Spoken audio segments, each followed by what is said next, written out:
肯尼亚植物志最大的特点就是第一次系统的收集、整理、鉴定、记录肯尼亚目前已有的全部植物物种，类似于百科全书。The flora of Kenya can foster sustainable development that balances environmental conservation and economic growth.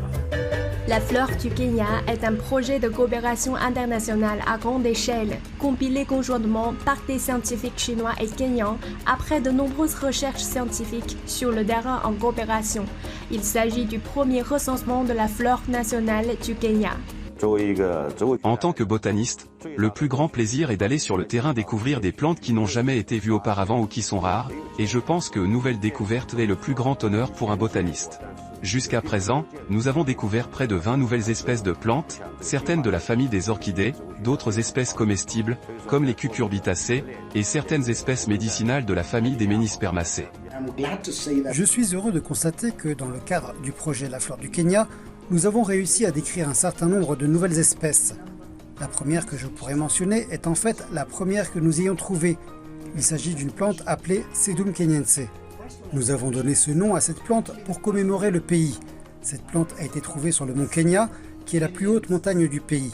Elle peut devenir une culture importante car nous avons découvert qu'elle pouvait être utilisée pour l'alimentation humaine comme dessert. Au Kenya, le développement socio-économique et la conservation écologique nécessitent un recensement systématique de la flore. Il y a beaucoup de progrès à faire, en particulier dans le domaine du développement agricole.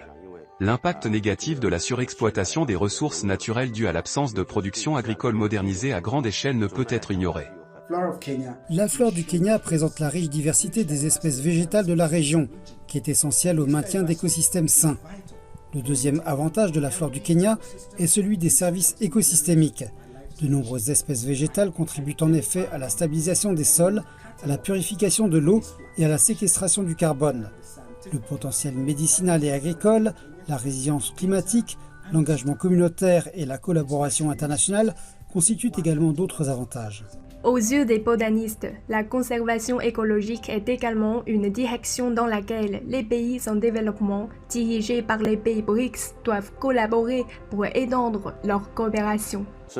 La biodiversité ainsi que la protection et la gestion de l'environnement sont une réalité incontournable pour la survie et le développement de toute l'humanité aujourd'hui.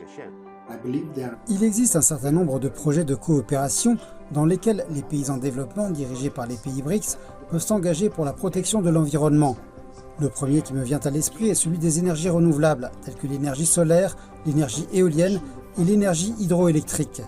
Les initiatives conjointes peuvent inclure entre autres le partage de technologies et l'investissement. Une telle collaboration peut contribuer à un avenir plus durable pour toute l'humanité.